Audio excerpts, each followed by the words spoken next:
Hey guys, it's Bella, and in this video we're going to look at the scripts of Ireland, the scripts of Ireland from before Caroline Minuscule was introduced to the island. And as a pointer side note, the movie obviously is not 100% accurate. It's quite loosely based on the history, but The Secret of Kells is a really cute movie that's set in early medieval Ireland, and it has a lot of the same aesthetics of insular manuscript production. It's all about producing a manuscript. So it's a very cute movie. I recommend it. So, because in the 6th-ish century, the Irish brought writing to Anglo-Saxon England, Britain and Ireland actually shared what's called a Schriftbund in the early Middle Ages, which, for those of you who don't know their German, is basically an area wherein people share the same writing system. So the same hierarchy of scripts was used in Ireland and in England, although, as we'll see in a couple of episodes from now, in England the same scripts could be used in slightly different ways. So Ireland, in terms of medieval Western countries, starts to see unique developments in how it uses Latin and writing, because it was never conquered by the Romans. Although there are some recent discoveries of Samian-ware pottery showing that the Irish did have some trade with the Romans and they had some kind of cultural contact, but they were never part of the Roman Empire, so they were never native Latin speakers. And so this means that the Irish were the first prolific users of Latin in early medieval Europe who were not fluent, and this had a big influence on their script and their orthography. Ireland in the early Middle Ages was divided between many Irish-speaking kingdoms, and it was Christianized by Bishop Palladius, sent by Pope Clementine I in 431 AD, and we see this attested in the Irish Chronicle. And this is why many early Irish manuscripts contain patristic texts, because they were written in the patristic era, in the sort of 400s, 300s, this kind of time. A mission established on the island of Iona by the Irish monk St. Columba served as the springboard for the Christian conversion of what is now northern England, which led to a sort of tension between the northern Celtic Christian church and the pre-existing British Christian church, or whatever remained of it, and then St. Augustine's conversion mission, converting the early medieval English, or the Anglo-Saxons, in Kent when he arrived in, I believe, 495, I think, is St. Augustine's mission to convert the English. So you had sort of multiple Christianizations of England, one of which came through Ireland via the island of Iona. And a quick note to go back briefly about the impact of the Irish not being native speakers of Latin. They developed many of the apparatuses for writing Latin that we're familiar with today, such as consistent capitalization of first letters of sentences and ending sentences with full stops, and using commas and just more punctuation, paragraphs, this kind of thing. And they are some of the first people to put spaces between the words, because they need to be able to identify where one word ends and another begins. So many of these innovations in formatting we actually owe to early medieval Ireland. The paleographer Julian Brown has identified 5 grades of script that are used in early medieval Ireland. So you have insular half uncial, which is the most formal grade. It's a very majuscule script used initially for gospel books, and is later preserved as a rubric script in later centuries. This is actually also the longest lasting. Insular half uncial is actually written to it's a font that's used by the Irish government in Irish language road signs and such to this very day. It's quite amazing. If you go to Ireland, you will see them. We also have insular hybrid minuscule, which is the most formal of the scripts, which evolved from Old Roman cursive. We have insular set minuscule, which is described as like a minuscule script attempting to imitate the beauty and the prestige of insular half uncial. We have insular cursive minuscule, which is minuscule written in the margins, and it's a bit faster and is a bit more cursive than insular set minuscule. And then insular current minuscule is just like the lowest, most cursive variety of minuscule script. The reason we refer to all of these as insular scripts is because they share some similar features and some key letter forms which distinguish them from minuscules and half uncial on the continent, which makes them notably insular in character. These general characteristics are, they have these spatula-shaped terminals, so these little wedges, you'll see them a bit, at the ends and the top of lines, although these get less pronounced in the cursive script, which use a thinner nib. They have a flat top G, that is the classic insular thing. Now, we have a flat top G in Beneventum, but it's more like a Z top. There's a little, I don't know, there's a bit that hangs off of that flat top, but it's not a straight horizontal line, whereas we do have this in insular. They make very heavy use of abbreviations, but they have their own special abbreviations, the Irish, rather than using the same as ones on the continent. They also make extensive use of what are called Tironian Note. Now, Tironian Note are, according to legend, where they were invented by Tiro, who was the secretary of the Roman orator Cicero, and apparently he would give his speeches so quickly that this scribe Tiro had to invent a system to quickly record what he was saying. So Tiro actually created a sort of his own, not his own language, but his own sort of code for writing Latin that enabled him to write much faster. And many of these notes survived in medieval Latin as shorthand abbreviations for words and phrases because they were just so easy to include. The division sign that we have with the line and the two dots above and the one dot above, one dot below it, that was one of the Tironian Note for the word est, meaning it is. And we actually have recently discovered that there are so many more of these than the ones that just became common, and there are some psalters, there are some gospel books amazingly written entirely in Tironian Note. It's really fascinating stuff. Highly recommend reading further about that, especially if you're interested in cryptography. So, a bit like Beneventum, one of the features of insular scripts is an OC like A, although the strokes of the C are a little bit less pronounced than a full OC. This is a really key thing because they're using different materials to make their ink. Insular scripts have a dark black ink as opposed to a sort of dark brown or light brown ink that is used on the continent. And as we said last lecture, folios are arranged hair, flesh in insular manuscripts rather than hair, flesh. And lastly, as a general characteristic, insular, that's the first pages of codexes become really elaborated along with their subsequent display scripts. Here are the Spring Mount Bog tablets, and these are I believe they have psalm verses written in a very late form of Roman Roman cursive script, but it's sort of showing some of the early characteristics of insular script, and it's honestly quite hard to point some of them out because it's so faded, really. Let me see if I can maybe find any to point out. I believe you've got an A here, the OC like A.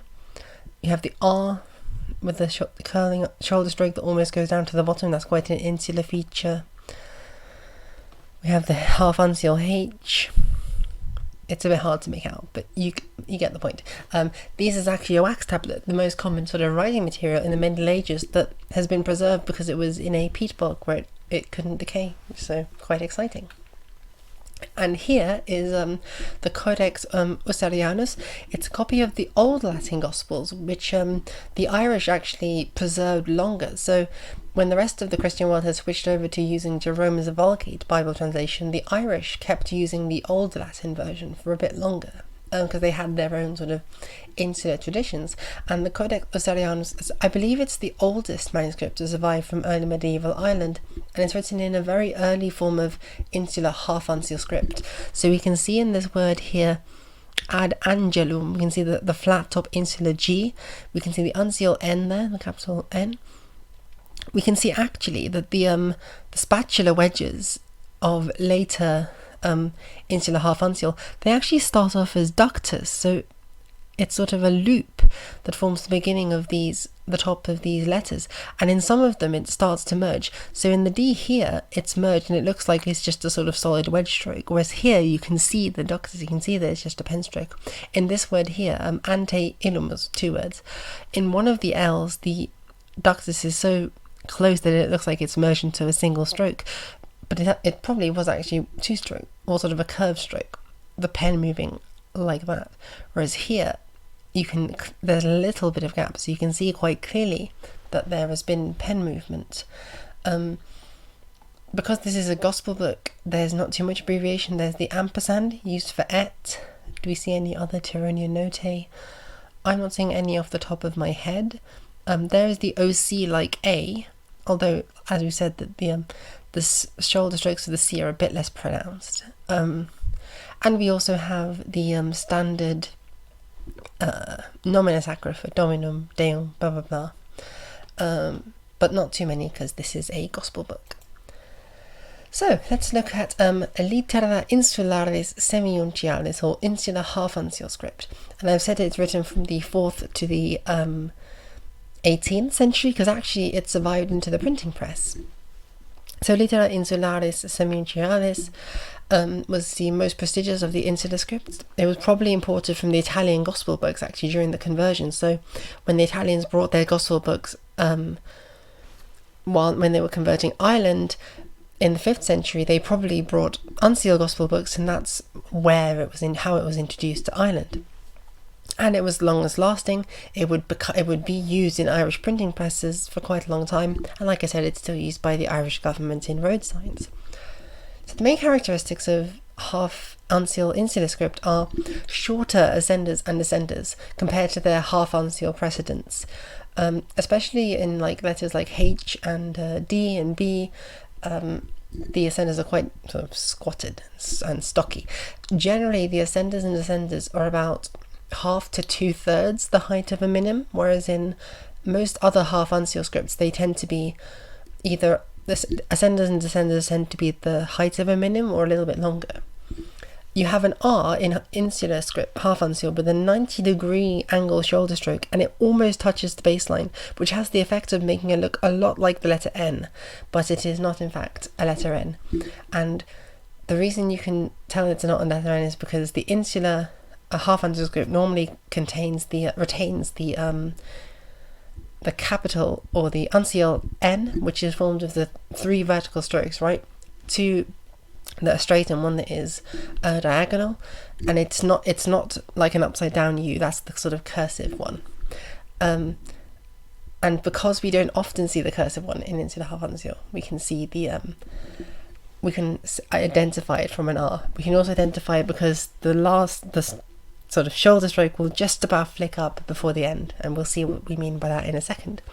As we mentioned earlier when we were looking at the Codex Usarianus, we have these thick spatula-like ascenders and descenders, so you can really identify these little wedges in the ascenders and descenders of insular half uncial script. And because it's a sort of a display script, it generally uses a thicker quill than the more cursive scripts. We have uncial D, N and R forms sometimes being used alongside their cursive alternatives. And you get an occasional substitute of Greek letters for loanwords and for nomina sacra, which we'll see in a bit, because the Irish are quite fond of Greek for various reasons. And we often see quite calligraphic expression with illuminated initials, and a phenomenon that, oh goodness, I think it does have a technical term in paleography, but I've forgotten it, but I like to call it magical dots, because they're dots that you put around words that are of specific importance. So here are the letters of insular half uncial. You can see the OC like A here. You can see on the B and the D that the ascenders are quite short. Here's a classic one as well. So on the F, the hairline stroke is actually basically sits on the baseline in insular script, and it's got a rather short descender. That's quite classic. Here are the 2 forms of N. You've got a more cursive N, and you've got the sort of capital uncial N. Here's the capital uncial R, and there is the nasty insular R. And as you can see, the shoulder stroke goes down at a 90-degree angle, and it just about flicks up at the end. And that's how you can distinguish it from a cursive N. You also have the S there, cursive S, and a capital S. You always have this sort of curved half uncial E rather, and not much else to comment on. Again, short descenders on the P and the Q, flat top G with its curve. So let's move on and have a look at some insular half uncial. I'll read up to this point, and you can notice on this one that they're using a lot more punctuation. They're putting spaces between their words because, again, they're sort of second language speakers of Latin. So these says, Illis diebus dicit Jesus ad discípulos suos, Lazarus amicus noster infirmabatur. In those days, Jesus said to his disciples, Lazarus, our friend, is sick. We can see that the spatula-like wedges on the D, the tall I, the I longer, the H. What else can we see? We can see the OC-like A a little bit. We can see both a cursive S and a more capital S, because again, this is half uncial, so it's a mixture of capital and cursive forms. So we have the F here with this really long hairline stroke sitting on the baseline. In firmabat, there is the R, so that's the R that almost touches the baseline, almost looks like an N, and then it flicks up. Same here at the end. In firmabatur. What else do we have? Mortus, there we have it again. We have a little bit of biting of letters, so that's an ET that's merged together, like an ampersand. Not too much abbreviation. They're putting their commas, and they're capitalizing the beginning of new sentences here. There are some of those key features. Here is one of my favorite ones. So this is actually a prayer in insular half uncial, and I'll read it out for you. It says, Laetifica Domine, animam servi tui, amen. Clarifica Domine, animam servi tui, amen. Reverentem ad te neme mineris pristine. Goodness, let's wait until that goes away. In civitatis et ebrieta. So that sort of carries on. Iniquitatis et in ebrieta. So that carries on below. So what this means is, make happy, O Lord, the soul of your servant. Amen. O Lord, sort of clarify, make clear the soul or the mind of your servant. Amen. Remember, be mindful of the one returning to you, of their older. Sorry, do not remember. Do not remember about the person coming to you of their former iniquity, and this is cut off, but it probably means drunkenness, ebrietas. But what's really interesting about this is somebody has come along on this, and I like to think it's a woman, and they've so servi tui is of your servant, and it's the masculine form of your servant, and someone has come along and changed it to add an AE above it, so it's not a correction. Well, actually, it's got, in some of them it does actually have this one, it has a dot below, and a dot below usually indicates that a letter has been erased and the letter above is the replacement. But given that we're not seeing that dot below the others, I'm inclined to believe that it's not actually, that this is maybe just an accident. But anyway, regardless of whether it is or isn't, the effect that this has is when you're reading it, it's almost like make happy, O Lord, him or her. And I just love the idea that maybe some medieval Irish nun was reading this, like, no, I'm going to include the women, and she sort of changed the grammar to include her gender in there, and I just find that really fun. So there you go. Here's another really cute one. So it's from a sort of end of the 7th century manuscript of containing the life of St. Columba, and it's got a really cute scribe's colophon where he says obsecro eos quicumque voluerunt hos describere libellos. But that's the first sentence. I pray you, whoever shall wish to I pray ye rather, who shall wish to write out these books. these little books. And here you can notice around the O, you can see these red dots just faintly. That's the magic dots that I mentioned earlier to sort of highlight the first word of the sentence. And again, notice they have word separation. But basically, in the rest of this text, he says, basically, pray for me in Christ. And when you've finished copying out this text, copy out this bit here as an example to the rest to show that you've actually copied the whole text faithfully, and then write it in this place underneath. Hoc in loco subscribent. May they write it in this place below. And then there we are. Look, somebody has come along and in red, and they've written their little thing saying they've copied out the text, and we're like, yeah, I've copied out. So you can see quicunque voluerint hos descripere libellos, quiscunque hos, goodness, that's hard to read, but then libellos. So you can see that they're sort of copying out the same thing, and it's like, oh, see, you can see the little like call and response across generations of scribes, and it's so cute. I just love this, honestly. I really love it.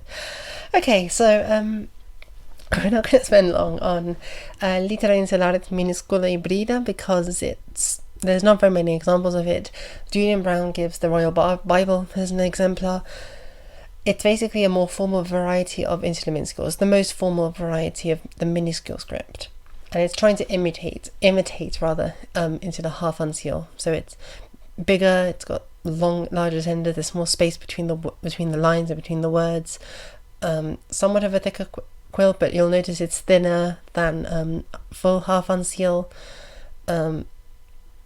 Yeah, not too much to say about it. It's not very common. We don't need to focus on it.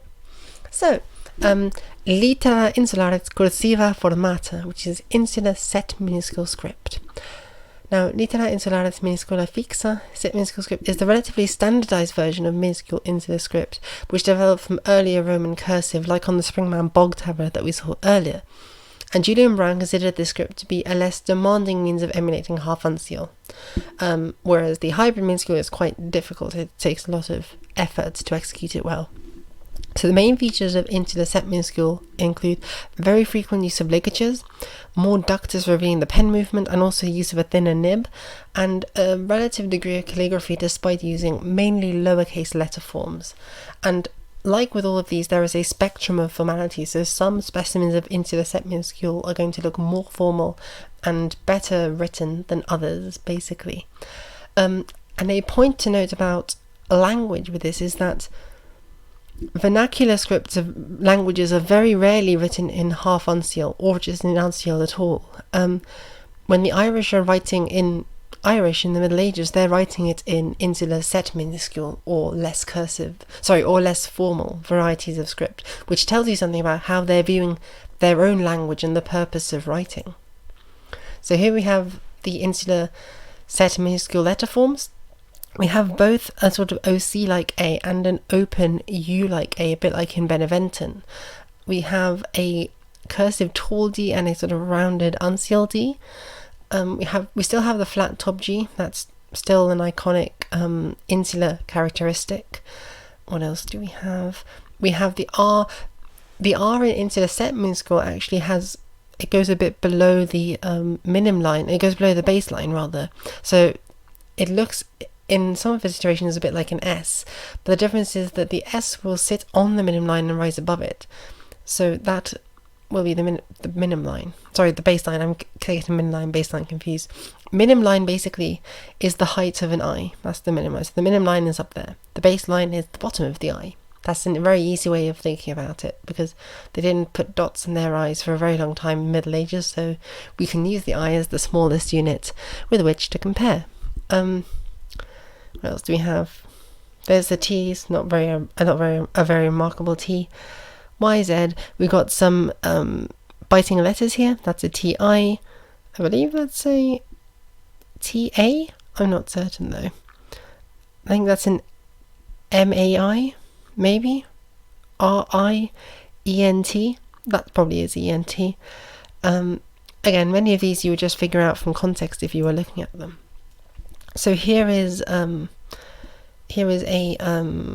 Irish compatistical manuscript, and I'm fairly sure that this up here is insular, what's the word? I believe insular cursive minuscule.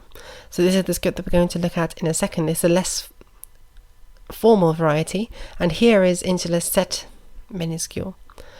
So it's more tidy, it's bigger, it uses a thicker quill, relatively organized, but it's still using mostly cursive letter forms, whereas this here, which is actually written, I believe, in Irish or in early Irish, is in a less formal variety. So this says incipit calculatio, and I'm not fully certain how to say this. Maybe quomodo, yes, incipit calculatio quomodo reperirvi possit quota feria singulis annis 14th, and in the 14th, the 40, sorry, decimet quatuor lunae pascalis occurrat. Luna pascalis occurrat. So it means here begins a calculation of how one shall find in each individual years when the 14th moon of Easter shall occur. And so this is a competist manuscript. So this is the kind of stuff that I am studying for my PhD, actually. So there we go. Here is another one. We can see a bit of early Irish down there at the bottom. So that's like, oh, it gets cut out, but like Lec Mathis or something like this is really hard to read. These are also quite hard to read, but I'll give it a shot. So this says Prisci, so that's Prisci, so the C is linked into the I and it goes below the line. Priscis, and you can notice that the R sits on the baseline, the S goes, well, sort of starts on the baseline and goes a bit above it. Priscis temporibus, so TEMPORIB, and then that little Z-like thing is an abbreviation for the US, because this is a less formal variety of scripts, so we can have more abbreviations. Pontifici, minori, I believe that's minori, and then here that's H with a line on top. That is an insular abbreviation for autem, and I have no idea why it's supposed to look like that, but it is what it is. And then there is that P with the stroke that goes down that way is an abbreviation for pro, so providentia, so providence, delay, and then they've got a dash indicating that a word hasn't finished, because they need to separate their words, remember, whereas in textual continua you wouldn't think to put a dash because everyone knows when the word's going to end. Dilegebatur, ut nove lime. So here we have the e caudata, so that's an e with a tail to indicate that an ae has been that an ae has been omitted and replaced with just an e to save space.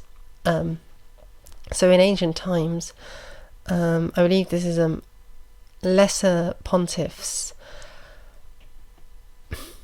or it might be that prudence favoured the lesser pontiffs. Legebatur. I'm not fully certain.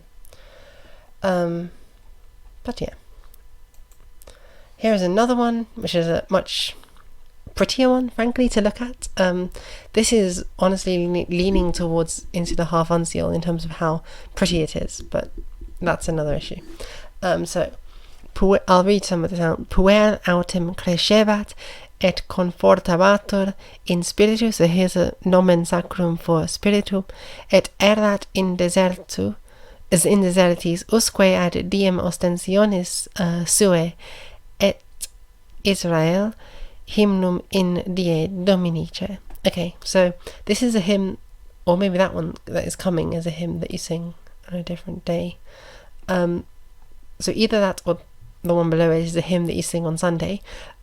But this little hymn here says, the boy, and then that's the symbol for autem, was growing, and you can notice in the word crescebat, there's an R, cre, and that's the N-like R that flicks up just below before hitting the bottom, and then there's the tall S that goes above, so that starts on the baseline and rises upwards, whereas the R sometimes will go a little bit below it. Crescebat et confortabatur was growing and getting strong in spiritu, in the spirit, et erat in desertis, and was in the deserts, usque diem ostensiones sue, until the day of his showing, et Israel, and Israel. So there we go. Let's move on to Littera Insularis Cursiva Currens, which is the one that we've seen for writing in Irish. It's also called Insular Current Minuscule in English. It's a less formal and less calligraphic version of Insular Minuscule script, and again, you can identify it more by how it's used than by its specific letter forms. So current minuscule as opposed to set minuscule, you never see it used for display. It's never used for marginalia. Sorry, it is used rather for marginalia and emendations and for writing in the vernacular. Current minuscule uses a pen that's cut at 90 degrees, which means you get these finely tapering descenders, and you don't get the sort of thick spatula wedges that you get in half unsealed scripts. And also, because of this 90-degree pen, you get a bit more ductus, so you can see how the person's hand is moving across the page. Also, because they're paying less attention, they're not being as formal, so they're not being so careful to lift it up and be more distinct between their letters. Here's an example of it, and yeah, it's not nice. I'm not going to really try, but I can read this a couple of words here. So this says, sequitur Mattheus erant autem ibi mulieres Juliae. I can't read the rest of this, it's really tricky, but sequitur Mattheus erant autem ibi mulieres. So you can see how it looks like on the page. It's very cursive. It's very difficult to understand. I believe this is a biblical commentary. So we have here the word Maria Magdalena. But this is definitely not for display. This is somebody writing their own opinions on something. Here also, I believe these are actually hymns, I think. So we can see the words pater meus, and you'll notice in this one in particular there are lots of abbreviations. So pater is abbreviated, tunc, so the UN in the middle is left out, that TC, operatus, and then there's that Tironian Note, the division symbol being used for the word est. Mundum nunc, the UN is abbreviated there. Paratur, the UR is abbreviated. Cum is abbreviated. Mundum, there's the P with a line through, meaning per, meaning through. Tons and tons of abbreviations in this text because it's a very informal variety of script. Here is another one. Don't even know why I included it, maybe just for the sake of variety, but it's quite faded and I'm not going to try to read it, but you can get a sense of what it looks like on the page, the aspect of this grade of script you can get a good feel for. So, as I said, there are some complications in the hierarchy of insular script because although Britain and Ireland did in fact share a scriptbund, there are some local discrepancies in how they used the scripts. So what this is to say is that Britain and Ireland had all of the scripts that we've just mentioned, but they would use the same script for different contexts. So in Ireland, half unsealed text was normally reserved for Gospels and other important religious and sacred texts, but in England, half unsealed was often chosen as the script for the earliest charters rather than some variety of minuscule. Partly it's because in England they actually also wrote full unseal, and Elias Lowe identified a variety of English unseal that was presumably cultivated by Augustine's conversion movement coming from North Africa. And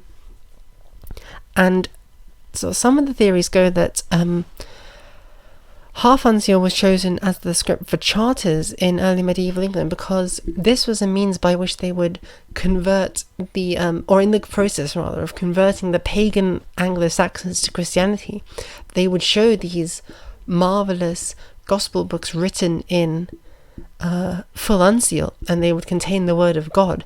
And so the unsealed script to the kings would have this sort of magical power and significance. And so when it came to recording their own deeds of sale and charters, they wanted to bring some of that same magic with them. And so they chose to use half uncial for those purposes, whereas perhaps in Ireland they had received the tradition from the missionaries who converted them that minuscule scripts are the more appropriate ones for charters, and that's indeed what you see in early medieval Ireland. And that's a sort of link that Michelle Brown has suggested for the reason why the Anglo-Saxon kings chose half uncial script for their charters. A interesting facet of Irish language and culture in relation to script is what's called Hispanic or Hiberno Latin. So Bernard Bischoff, writing in 1991, says that Latin writing established itself in Ireland, introduced by Christianity, and it thereby expanded for the first time beyond the frontiers of the Imperium Romanum. So this is what I mentioned earlier about the fact that Irish are non-native speakers of Latin, so they interact with Latin in unique ways, and this resulted in them developing this really researchy and obscure dialect of Latin called Hispanic or Hiberno Latin, and it's gotten the name Hispanic Latin because of a poem that's sort of the pinnacle of this genre called the Hisperica Famina, and it's full of like vocabulary that you've pulled out of a dictionary. You might sometimes, if you're listening to a band from a foreign country, hear they use some very sort of rare word in their English lyrics, and like, that's not a word we normally use. And the Irish were doing the same thing, but with Latin. They were taking words that they'd learned from going to a dictionary and like, what is a sort of alternative word for this, rather than being familiar with the word and hearing it in their life. Because of this, they would also get lots of Greek neologisms. They were quite fond of these because people who were speaking Latin in France and Italy, they didn't need to have Greek neologisms because they had words that were more and less common in their sort of vernacular language already, whereas for the Irish, a Greek neologism was about as alien as the Latin word for a given concept, because it wasn't, Latin wasn't their language, and they weren't even speaking a language related to Latin, at least not very directly. So for them, they might as well use a Greek neologism. It was just as Latin to them as anything else. And this is why Hispanic Latin ends up having such a high amount of Greek vocabulary in it. Part of this also is that they had an unusual syntax. If you're not speaking a language that's descended from Latin, you don't really have a sense of what vulgar Latin syntax would be like, or just even classical Latin syntax would be like, unless you've been like very highly trained in classical Latin. So you can have a more sort of free word order, because any word order might as well be familiar to you. It's all just as unfamiliar to you, rather. And you don't really have any, you're not speaking it in your day-to-day life, you're only writing it, so you don't need to have a rhythm that matches that of a spoken Latin that you're using in your day-to-day life. And lastly, they developed new kinds of poetic meters which had varying degrees of reference and drawing from classical models. Rhyming couplets might have first started in Ireland, but I'm not certain, so don't quote me on that. And here you can hear is a manuscript from the Vatican Library, containing the only complete version of the poem Hisperica Famina.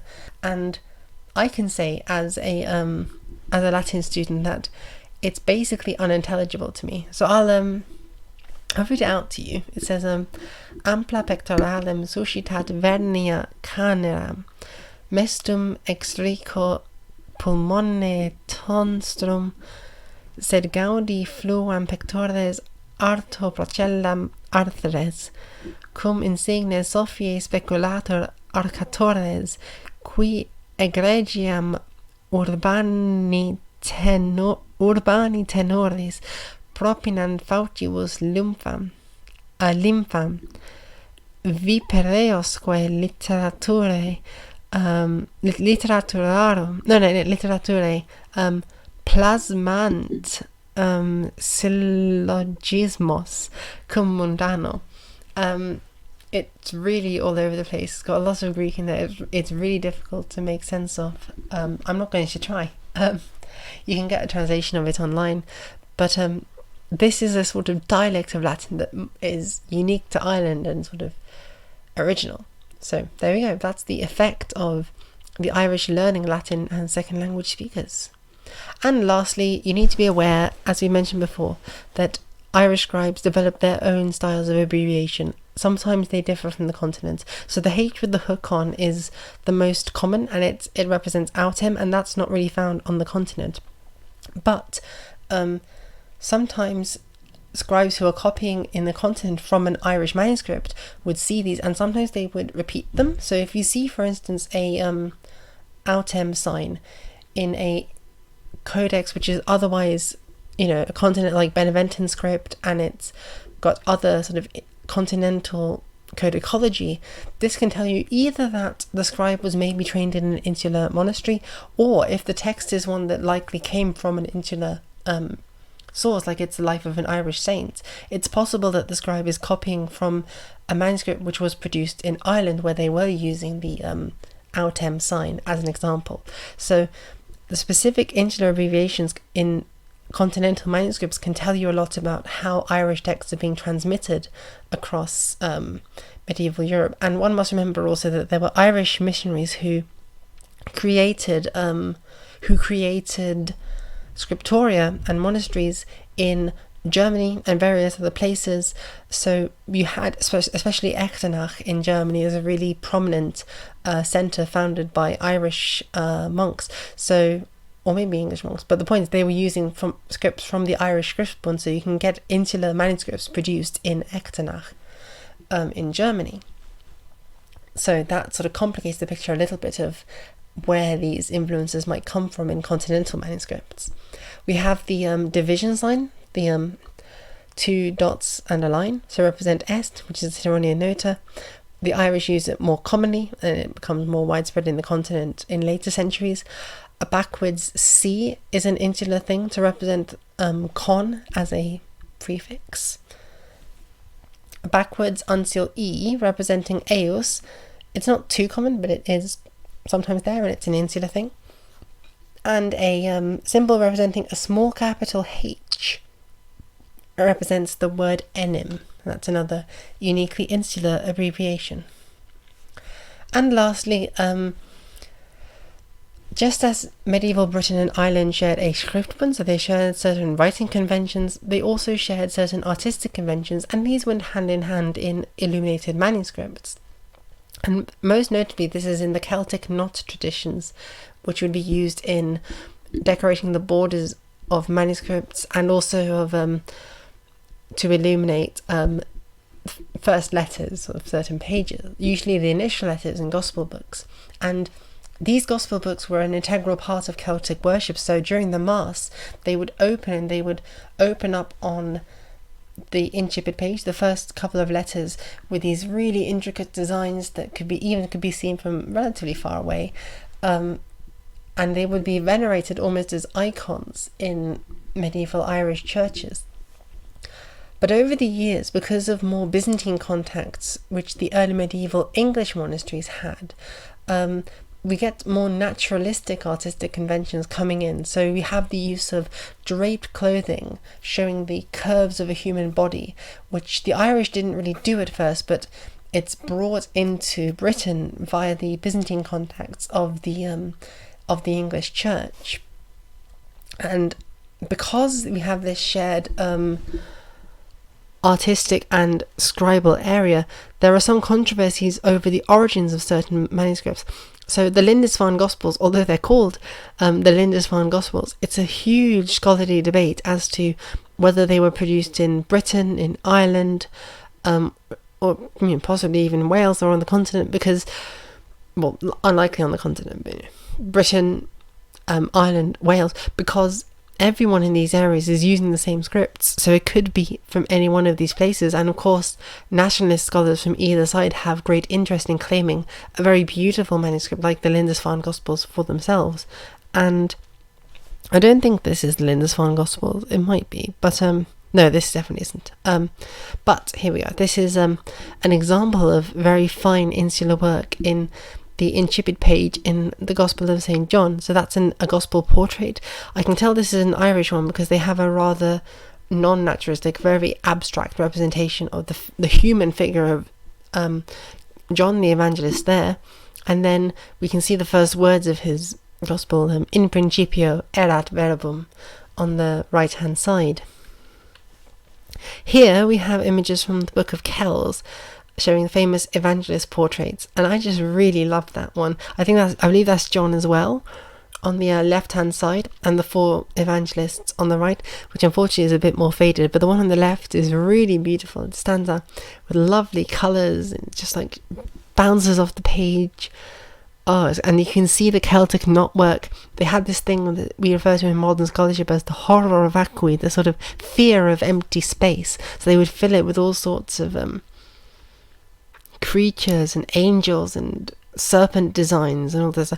So the Celtic knotwork is quite interesting. In Ireland, it tends to just be these knots, sometimes these plants, but in Anglo-Saxon England, it often gets merged with pagan sort of notions, and what this results in is the knots turn into snakes, and you get these interweaving snakes, birds, dragons in these designs. And you can see a little bit of it in the 2 birds next to John's head, the peacocks in the picture on the left just there. But in early medieval England, it goes to quite an extreme example, and you get beaks and snouts and all sorts of things at the end of these knots. It's very exciting things. Here is another one, another nice gospel book. These are the generations of Christ. So Christi generatio sic erat, and then you've got a lovely sort of cross page on the left hand side, with the horror vacui on full display, because they filled in every bit of space with these beautiful red colouring, which mimics actually the gold and garnet jewellery that you see in places like Sutton Hoo, where they've got this crisscross of the red and the gold. Really beautiful stuff. I'm a big fan. That's just stuff for homework, so you need to bother about that. But yeah, we've basically come to the end of the lecture. I've got no more content for you, but if you want to do a transcription of some insular manuscripts, there will be links to where you can access them. I recommend having a look at things like the Book of Kells, the Lindisfarne Gospels, just because they're so beautiful and there's so much scholarship on them. It's brilliant. Also, you can watch the Book of Kells, the movie. They really take the medieval Irish art and do some beautiful things with it. This is one of the reasons you should absolutely study paleography, is that if you study paleography and you're reading medieval manuscripts in their original if you're reading manuscripts online, you can find texts that they're not going to tell you about. So this manuscript contains texts by Isidore of Seville. Very boring. You can just go to any library and get that. But at the end of the text, we've got a spell written in Insular script at the end, which is really exciting. And obviously they're not going to include a spell in the standard edition of Isidore of Seville's etymologies or something. So I will read it out for you. Where we are. Veronice, libera me de sanguinibus, Deus, salutis me, et exultavit lingua mea, justitiam tuam. Rios? I think that must be Rios. Rios cruordis tordidi contacta vertis abstrint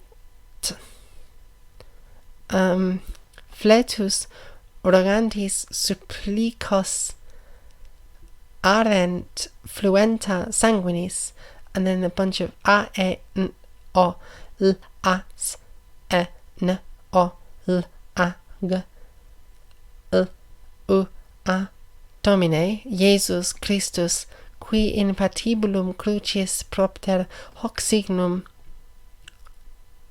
sancti cruces dignalis rare famulo tuo, famulam tuam, de altos si febrium, amen, sanctus, sanctus, chimolekin. It's a bit faded and I can't read it. It's a bit hard to read actually, because it sounds like Latin, and you know, most of it is Latin, but the grammar is really terrible, and parts of it just falls apart. It doesn't really make sense. So Veronice, I have no idea. That must be a name of some kind of spirit or demon that they're invoking. Liberame de sanguinibus, free me from the bloods. Just pretty metal, like free me from the bloods. Et exultavid lingua mea, my tongue rejoiced, justitiam tuam, in your justice. I don't know what this word is, rivos. It might be a magical word, a spell. Rivos cruoris torridi contacta, covered in a torrent of blood, I believe. Vestis abstrin, I believe that means something like take off the clothes. It's really hard to say. Fletus organtis, of the weeping of the one who is asking. Supplices arent. I think this might be a crude way of saying they were begging, or they beg. Fluenta sanguis, flows of blood. It's very weird Latin. It doesn't make that much sense. And then the last bit is like, Lord Jesus, who dined on account of this sign to hang on the cross for our sins. All the rest of this, forgive your servant and your female servant, blah blah blah. An interesting fact that we see the same thing here, where somebody's written the word for the male servant, but then also for a female servant. A bit of gender equality there. So that's quite fun. Do manuscripts and you can find really fun little spells like this. And the way these would normally work is that sometimes they have instructions. So sometimes they say to write the instructions on your hand, and as long as the ink is still visible on your hand, you still have the protection of the spell. Some of them say that you write it on a piece of paper and you carry it with you, and you'll have the protection of the incantation throughout the day. Sometimes you have to chant it a certain number of times.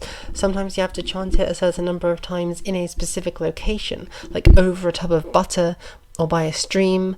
Sometimes you have to cut out a wand from a tree very quickly and write it and carve these words into this sort of sand or the soil near a river.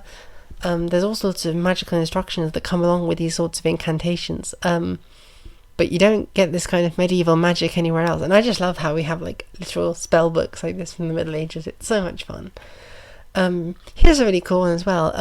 Cotton MS Augustus II18, and it's interesting because it's the oldest English letter to survive in its original form. So we have earlier letters surviving in copies in later manuscripts, but this is one where we have the physical letter that was sent at some point in the Middle Ages. It's really cool. It's from like the it's at roughly 704, 705 Common Era, and because it's on a single piece of paper, we can see how it was folded and wrapped with string so that it could be delivered. It's just so cool. And there's like an address written on the back. It's like amazing stuff, and it's written in Insular Set minuscule script. Is this very interesting? These are just like random medical texts, not too exciting. I think it's a good time to bring an end to this lesson. So thank you for listening, guys.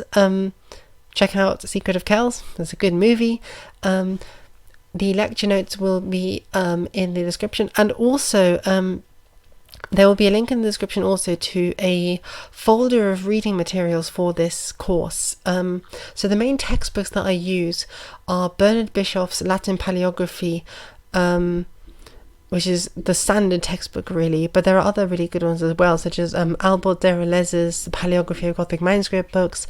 Julian Brown's A Paleographer's View is a very good book. Elias Lowe's Codicias Latini Antiquiores is a good book. Tons of very good stuff. I will give the PDFs of some of these books, especially the main one, Bernard Bischoff. I'll give you the PDF of these books in that folder, and you can go and read them yourself if you want a more sort of full-fledged academic version of these lectures than what I'm able to give you as a poor amateur. Alright, so thank you for listening, guys, and I'll see you in the next video. Bye!